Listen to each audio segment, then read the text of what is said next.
Ici Éric Latour et bienvenue à Saint-Jean-sur-Richelieu. On revient sur la dernière séance régulière du Conseil de ville qui s'est tenue le mardi 28 mai dernier. Plusieurs questions ont été abordées, notamment celle de l'aéroport qui revient périodiquement avec son porte-parole, le président de l'Association des résidents du secteur, M. Boucher. C'est un dossier qui, visiblement, n'est toujours pas réglé à la satisfaction des riverains de l'aéroport de Saint-Jean-sur-Richelieu.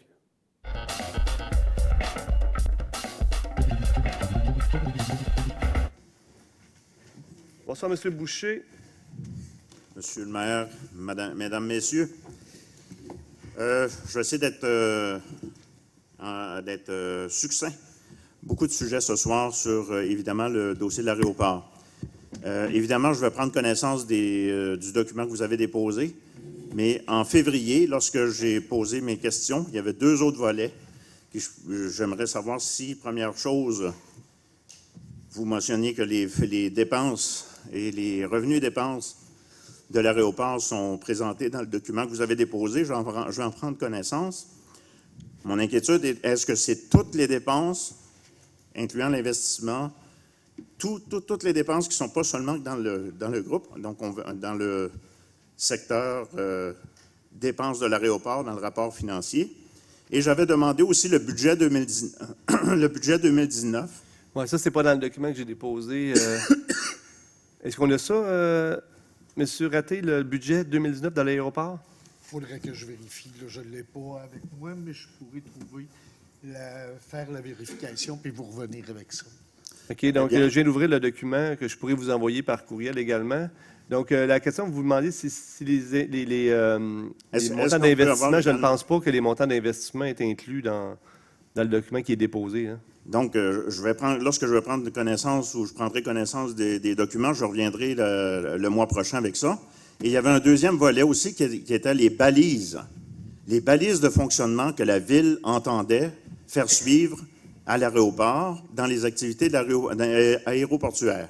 Parce que, comme vous l'avez mentionné lorsque je suis arrivé de mon travail, ici en séance, c'est qu'il n'y a pas beaucoup d'améliorations.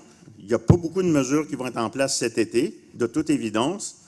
Et puis, on se ramasse avec encore des fins de semaine, encore avec énormément de bruit, énormément de posées décollées. Donc, est-ce que on s'en dirige vers une tarification des posées décollées? Est-ce que ce ne serait pas une sacrée bonne idée? Parce que c'est beaucoup d'avions qui viennent d'autres aéroports. Moi, je suis d'accord avec cette proposition-là. Puis si je ne me trompe pas, on pourra en parler. M. Raté, amenez le point, s'il vous plaît, au prochain plénier. Et je pense qu'on aurait une majorité d'élus à l'entour de la table en accord avec cette suggestion d'imposer une tarification sur les posées décollées. Parce qu'il y a des nouvelles normales. On sait qu'avec les posées décollées, les mouvements de l'école de vol à voile, on se ramasse avec des étés qui sont quand même très chargés du côté des cadets. Du niveau acceptable. Selon nos données, on est très près de la limite. Et d'autant plus que depuis le mois de mars 2019, le Comité des infrastructures et des transports à la Chambre des communes à Ottawa a mis de l'avant deux nouvelles recommandations, c'est-à-dire que demander à Transport Canada de se conformer au niveau de l'OMS, de l'Organisation mondiale de la santé, qui ne permet pas des dépassements en haut de 55 décibels et qui va les baisser jusqu'à 45. Donc ça s'en vient d'une part. Puis d'autre part, qui disait que les courbes NEF qui sont utilisées, les indices qui sont utilisés par Transport Canada jusqu'à maintenant, bien, sont dépassés puis doivent être augmentés de d'autres indices. Donc ça, je pense que quand on voit les contrats qui sont donnés, on a donné un contrat supplémentaire où est-ce qu'on a triplé les montants qui sont versés à l'Association des pilotes. En outre, une de mes questions, c'est de dire, ce contrat-là, qui est plus de 100 000 $, est-ce qu'il ne devait-il pas passer par le système d'offres de services et d'appels d'offres réguliers avec un appel d'offres public? Donc, c'est plus de 100 000 $. Ça a été adopté il y a, je pense que c'est à la séance passée d'avril ou au mois de mars. Donc, je me pose cette question-là. Donc, autre question, c'est, on est passé près de l'aéroport. Il y a des travaux qui sont en cours présentement Est-ce que c'est un nouveau bail qui est accordé? Est-ce qu'il y a un nouveau bail qui est avec des nouveaux hangars qui sont en construction? Si oui, on n'a pas vu ce bail-là à la séance du Conseil. Donc, mes questions, c'est est-ce que je vais pouvoir avoir le budget 2019? On a autorisé aujourd'hui, en plus, un protocole d'entente avec l'école de vol à voile. Il y avait une occasion là, à mon sens. Est-ce que ce protocole-là contient des restrictions quant au nombre de vols et aux heures de fonctionnement? Parce que je rappelle que le Conseil, en 2016 et en 2017, a proposé des horaires qui n'ont jamais pu être appliqués. Donc, non, dans ce bail-là, dans cette entente-là, il n'y a pas de restriction, je vous le confirme. Donc, dans vos questions, là, le temps avance. Tarification pour les posés décollés, budget 2019, puis la question des bails. Est-ce qu'il y a un nouvel hangar, des nouveaux baux qui ont été signés? Puis est-ce que s'ils ont été signés, est-ce qu'ils ont été signés dans la même politique de ceux de 2016, qui sont extrêmement défavorables pour la Ville? Parce que le mieux que la Ville peut tirer, c'est à peu près 10 000 $ de revenus, mais avec un passif, parce qu'ils doivent racheter à la fin du bail la valeur des améliorations locatives. C'est un passif de plusieurs centaines de milliers de dollars. Donc, à chaque fois que la Ville signe un bail, c'est pas plus de 10 000 $ par année. Sur 25 ans, c'est 250 000 $. Mais à la fin du bail, la Ville va être obligée de payer 500, 600, 700 000 $. Donc, à chaque bail que la Ville va payer. Donc, les baux vont être dans cet ordre de grandeur-là, ou des baux qui sont plus comparatifs avec ce qui se fait dans les autres aéroports. Merci, M. Boucher. On va essayer de répondre à vos différentes questions. Là, on a une petite problématique.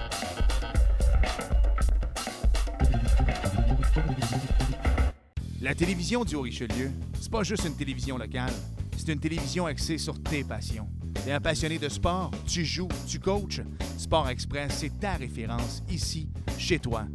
Tu t'impliques dans ton quartier, t'es un passionné d'art, de culture, de politique. ériclatour.com, c'est la meilleure façon de rester branché dans ta communauté. Puis t'aimes ça jouer au bingo? Ben, le dimanche matin, 9h30, 4 000 $ en prix t'attendent. La télévision du Haut-Richelieu, c'est ta télévision.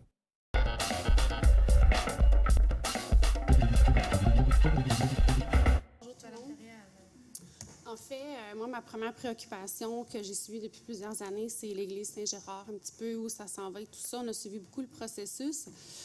J'ai vu aujourd'hui, en fait, que vous regardez pour zoner un peu différemment par rapport à l'église versus la rue Lebeau. Je me demandais qu'est-ce qui fait en sorte que vous allez vers une modification du zonage versus juste dézoner comme il était prévu au départ, changer le zonage de l'église, tout simplement. Je pense que c'est la même chose. C'est le même projet qui a été initié il y a 3 ans. C'est la même superficie, c'est les mêmes affaires, c'est la même zone. Il n'y a rien de changé. Non. Ce qui est différent, c'est la procédure. Donc, au lieu de procéder par un changement de zonage habituel, on passe par le PPC-moi. Comme je disais tantôt, ça ne change pas les étapes de consultation citoyenne. Ça ne change pas non plus l'approbation référendaire pour les modifications.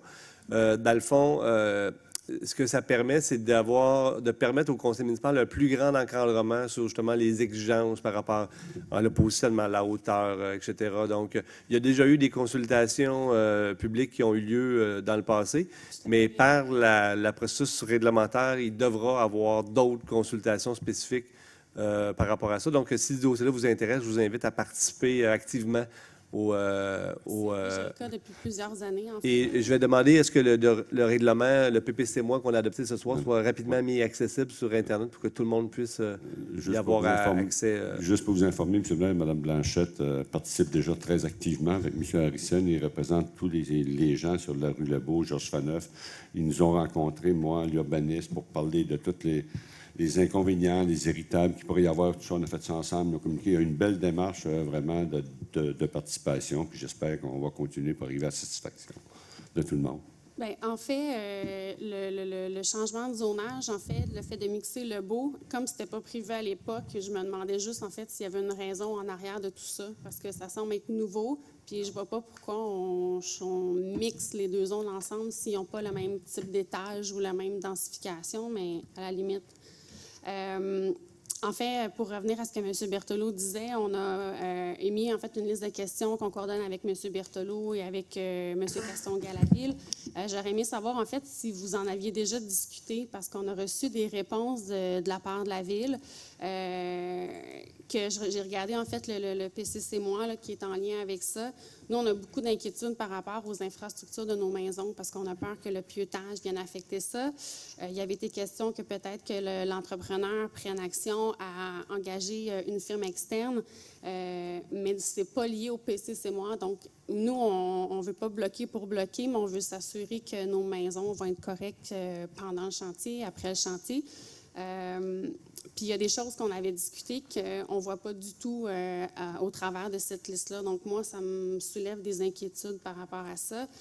Puis je voulais juste comme vous le mentionner pour que ce soit écrit quelque part. Puis, moi, je veux qu'on regarde ça, qu'on voit le suivi. Et vous savez, moi, ça me préoccupe. Puis je veux vraiment que tout soit là. Et si ce n'est pas dans le PCC Moi, ça va être dans la condition du permis. Oui, sauf que nous, rendus là, on n'aura plus aucun recours. Une fois qu'on a donné action à libérer le zonage. Mais regardez, participer activement aux séances de consultation. Je vais essayer d'y être également. Et puis, vous pourrez réadresser ces inquiétudes-là, puis voir qu'est-ce qu'on peut faire pour s'assurer de... en faire parvenir une copie directement, ça va faire plaisir. Merci beaucoup. On va voir au suivi la semaine prochaine, si vous voulez. Je fais ça super vite. En fait, bravo aux personnes pour la pinette, je crois, à l'île Sainte-Thérèse. C'est vraiment bien parce que c'est important. Monsieur Berthelot, j'avoue que... ce que j'ai vu dans les journaux, moi aussi, vrai ou pas, ça m'a semé un grand doute. Ça m'a un peu remis à ce que je pensais de vous au départ quand que vous nous avez proposé le projet de l'Église. Fait que probablement que je ne baisserai pas mes gardes envers vous, malheureusement. Fait que désolée. J'ai pas de problème avec ça. Puis, je pense que la Ville, ça prend une vision à long terme, pas juste en 1 an ou dans 2 ans. Si on défait tous nos îlots, en fait, de zones humides, merci. Tout va se réchauffer. Voilà. Merci beaucoup, Mme Blanchet.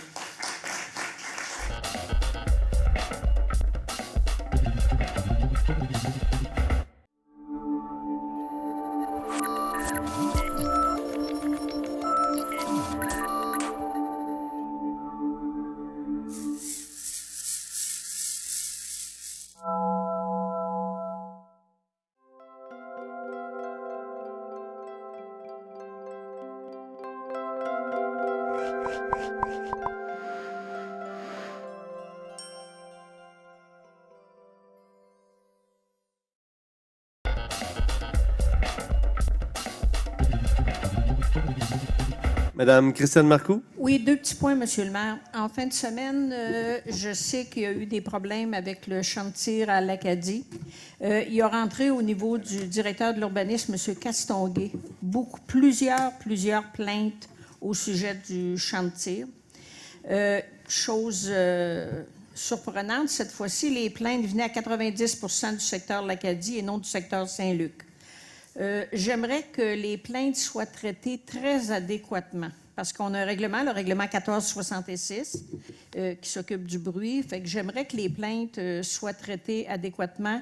Elles ont tous été envoyées à M. Castonguay et je sais que vous étiez en copie, Monsieur le maire. Fait que je les ai regardées. J'aimerais que ce soit traité adéquatement. Mon autre petit point, on a eu une rencontre à peu près au mois de mars, je crois, de mémoire, avec le ministère des Transports. On avait des sujets à l'ordre du jour. On avait parlé d'éclairage face au parc Rémillard pour aller prendre l'autobus, là, pour mieux éclairer l'abribus. On avait parlé également de vitesse sur la route 104 à partir de Grand-Pré, direction chemin Saint-André. Puis on avait parlé du cabillonnage dans le cœur de l'Acadie.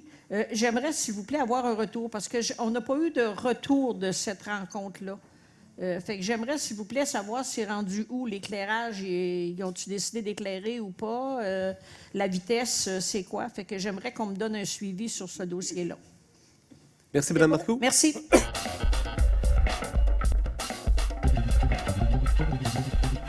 Nous cumulons plus de 250 années d'expérience à vous informer. Nous adhérons au guide de déontologie journalistique du Conseil de presse du Québec. Nous sommes le Canada français, Boom 104.1 et la télévision du Richelieu. Vos médias de confiance. Restez informés avec nous. L'Aspect du Haut-Richelieu vous invite à consulter le magazine Entr'actes afin de voir toute la programmation présentée au Théâtre des Deux-Rives ainsi qu'au Cabaret-Théâtre du Vieux-Saint-Jean. Bon spectacle!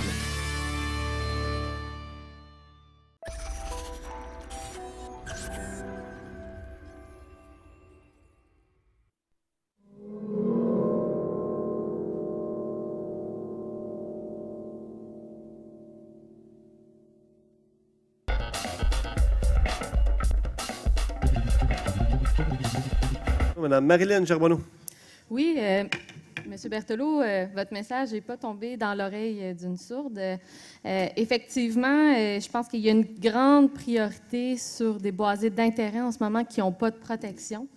Il y a des boisés ou des espaces boisés qui ne peuvent pas attendre. Il y a une urgence d'agir. Quand on pense juste à la Pinède, c'est 4 lots qui sont présentement en vente et qu'on doit se dépêcher, qu'on doit agir rapidement pour les protéger. Je pense que pour montrer justement, pour aller dans ce sens-là, j'ai vu ce week-end là, les résidents de l'île Sainte-Thérèse, à moins de 2 heures d'avis, se sont déplacés en famille, sont venus signer des pétitions. La pétition pour la Pinède au dépanneur de l'île Sainte-Thérèse. Les citoyens ont organisé cette mobilisation-là. Les gens ont répondu. Les gens n'en revenaient pas. Les gens, ils pensaient que c'était protégé ou qu'il n'y aurait pas de développement à court terme. Moi, ce que je demande aujourd'hui, puis Monsieur le maire, en fait, moi, j'aimerais ça qu'on adopte une résolution pour conserver la Pinède. Je pense que c'est important. C'est important pour sa richesse dans le patrimoine, notamment. S'il vous plaît. Pardon? Si on ne peut pas faire ça à la pièce. S'il vous plaît, donc, vous souhaitez qu'on adopte une résolution ce soir? Ce soir, bien, il y a une urgence pour la Pinède. Moi, je pense qu'il y a toute la question de là, ce qui est camping. Ce qui est urgent, c'est l'heure. Donc, à quoi ressemblerait votre résolution? Alors, je partirais de la demande des citoyens. Considérant que les élus de la ville de Saint-Jean-sur-Richelieu ont adopté en 2009 et en 2015 un plan de conservation, considérant que la ville de Saint-Jean-sur-Richelieu, considérant que ce projet domiciliaire, considérant que cette Pinède parsemée d'au moins 200 pins blancs matures de plus de 50 ans constitue une signature végétale unique et exceptionnelle à Saint-Jean-sur-Richelieu, qu'elle fait partie intégrante des paysages de l'île de Sainte-Thérèse, que la Pinède offre des services écologiques et économiques gratuits, contribuant ainsi à la qualité de vie de tous les citoyens et citoyennes de la ville de Saint-Jean-sur-Richelieu, considérant que la Pinède est un réel îlot de fraîcheur constituant un espace vert de grande qualité où pourraient venir se ressourcer les citoyens d'ici et d'ailleurs, considérant qu'il reste tout au plus 5 de boisés naturels sur l'ensemble du territoire et qu'un minimum de 30 est un seuil viable pour conserver la biodiversité. Je propose que les membres du conseil municipal demandent que les membres du conseil municipal conservent les terrains de la Pinède, qu'ils l'ajoutent au plan de conservation. Donc, que les membres du conseil ajoutent les terrains de la Pinède au plan de conservation. Est-ce que quelqu'un appuie cette résolution? J'appuie. Est-ce que je peux amener un amendement? J'aimerais amener un amendement à cette résolution. Juste un instant. Donc, j'ai une proposition de la conseillère Marilyn Charbonneau. M. Yann Landlois a appuyé cette résolution-là. Madame Mélanie Dufresne, vous proposez un amendement? Oui, je propose un amendement. En fait, moi, je n'ai rien contre la conservation. On ne peut pas être contre la bonne vertu. La seule chose, c'est qu'avant de voter quelque chose c'est quoi l'amendement que vous proposez? L'amendement, c'est à la fin. Les considérants, je ne suis pas nécessairement d'accord avec tous les considérants parce que je ne pense pas que c'est... En tout cas, mais votre amendement? Pas nécessairement. Mon amendement, c'est de mandater Luc Castonguay de nous faire le topo le nouveau plan de conservation qu'on voudrait travailler dessus. Puis... Attendez. Votre amendement vise à modifier un texte dont vous souhaitez remplacer quelle partie du texte? La fin. C'est... OK, je peux-tu l'avoir? Est-ce qu'il est écrit en quelque part? Vous voulez ajouter à la résolution? Bien, en fait, je veux changer... C'est ce que je veux, c'est que je veux qu'on demande qu'on mandate... Donc, ce que Marilyn propose, c'est que le conseil ajoute les terrains de la Pinède au plan de conservation. Non, je veux avoir un prix. Moi, je veux qu'on mandate le directeur de nous présenter un plan. Donc, c'est ça que je veux. Je veux savoir... Non. Excusez-moi, Mme Dufresne, votre amendement n'est pas recevable. Pourquoi? Elle va à l'encontre de l'esprit de la résolution. Donc, est-ce que quelqu'un... Est-ce que quelqu'un Je vais demande le demander vote? Ben, je vais demander le vote. Mais Lanny Dufresne demande Oui. le vote. Oui. Donc, Alors, moi, je demande le vote. juste un Est-ce qu'on instant. peut Juste un changer l'ordre du jour? Monsieur On peut Fontaine. changer l'ordre du jour comme ça. Monsieur Fontaine, l'ordre du jour n'a pas été changé. Moi, je me prononce pas. Madame Charbonneau, donc, 11 heures. pourquoi proposez-vous cette résolution rapidement, s'il vous plaît? Ben oui, en fait, je propose cette résolution-là parce que c'est super important. À sur l'île Sainte-Thérèse, il n'y a presque plus de terrain vert, il n'y a plus de boisés. C'est un îlot de fraîcheur important, puis c'est un patrimoine paysager qu'on doit conserver. Puis je pense que l'urgence est là, puis il faut voter ça ce soir. Madame Dufresne, la raison? Oui. Vous demandez le vote? En fait, moi, je demande le vote parce que je suis pas là pour faire un chèque en blanc. Je veux savoir comment ça coûte mes citoyens. Moi, ils ont de la misère à payer leur compte de taxes dans mon secteur. Les loyers aussi, j'ai besoin des loyers à prix modique. Les citoyens vivent dans des conditions qui sont assez désagréables dans le centre-ville.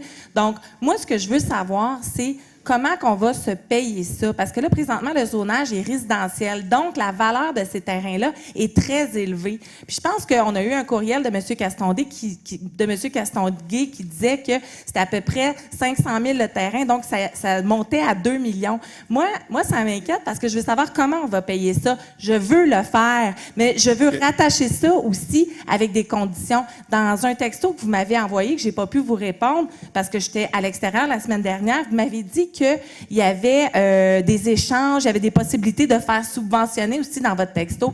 Donc, moi, ce que j'aimerais savoir, c'est comment qu'on peut rattacher ça pour avoir quelque chose de concret. Je veux pas voter un chèque en blanc. J'aimerais être préparée. Puis je pense que c'est sage de faire ça. Merci, Mme Dufresne. Quelqu'un souhaite s'exprimer en faveur de la Je vais résolution? m'exprimer en faveur. Rapidement, s'il vous plaît. Raté, vous ne pouvez pas parler, vous. Je vais m'exprimer en faveur pour les raisons simples. C'est qu'on demande d'aller négocier. Puis on le fait régulièrement de demander. Est-ce que c'est beaucoup pour les générations futures? C'est pas beaucoup pour les générations futures. J'entends que, bon, il y a des citoyens que ça va être plus dur. Bien, on a investi quand même, là, je le compte pas, là, la quantité de millions qu'on a investi au centre-ville, que mes citoyens Saint-Athanas ont payé aussi pour ça. Je pense qu'un moment donné, est-ce qu'un legs environnemental générationnel est important? Je pense que oui, c'est important. Puis est-ce que je viens de Saint-Luc? Non. Est-ce que je connais ça? Oui. Puis est-ce que je trouve ça important de le conserver pour l'île? Oui. Autant que je trouve important que le centre-ville soit beau, que je trouve important. Comme j'ai dit la dernière fois, ce qu'on peut faire au pays, c'est de rallonger les paiements. On n'a pas besoin de tout payer ça cash demain matin, là. On peut le payer sur des générations. C'est un legs générationnel. Je ne demande pas qu'on le paye tout demain matin, là, pour que ça soit tout fini. Là. On finira plus tard. Je prends le temps de m'exprimer. Oh, mais juste pour répéter les mêmes choses, c'est pour ces raisons que je vais voter en faveur de cette résolution. Et on doit aller de l'avant parce que c'est un legs environnemental générationnel.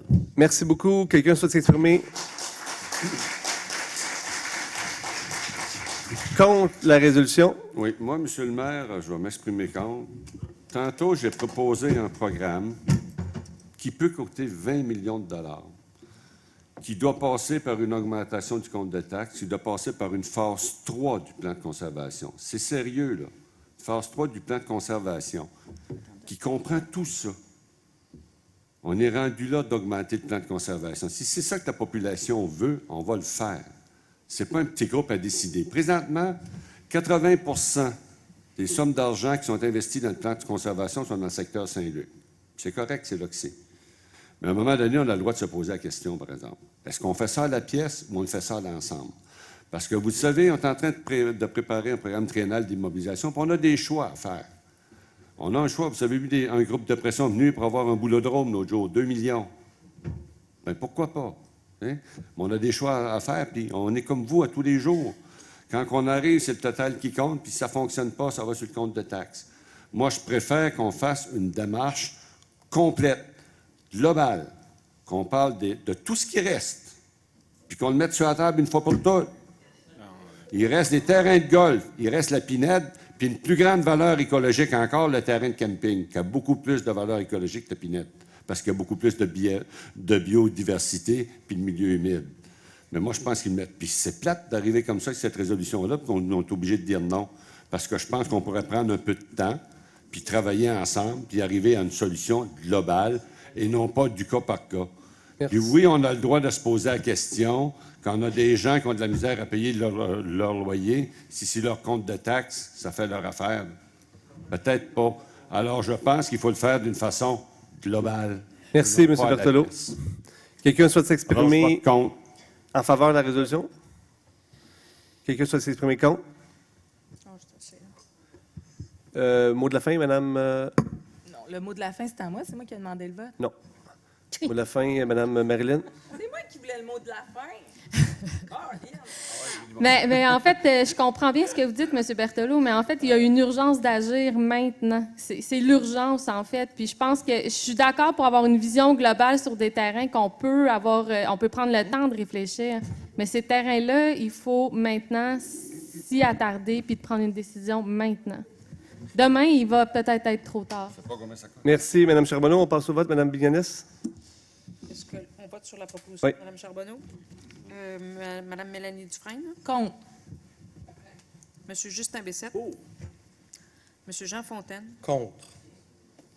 M. François Auger? Contre. Mme Christiane Marcoux? Contre.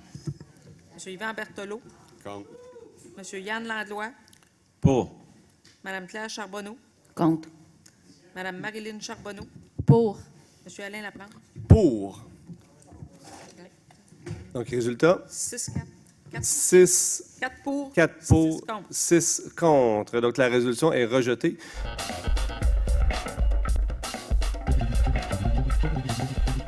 Merci d'avoir été là. On se fixe rendez-vous la semaine prochaine. On va vous présenter d'ailleurs de nouveaux extraits puisqu'il y a une séance régulière qui va se tenir mardi la semaine prochaine, le 18. Et puis nous, le lendemain, à partir du 19 juin, on va vous présenter bien sûr de nouveaux extraits de cette nouvelle séance du Conseil. Entre-temps, pour des commentaires ou des suggestions, Éric Latour en un mot à commercial tvhr9.com.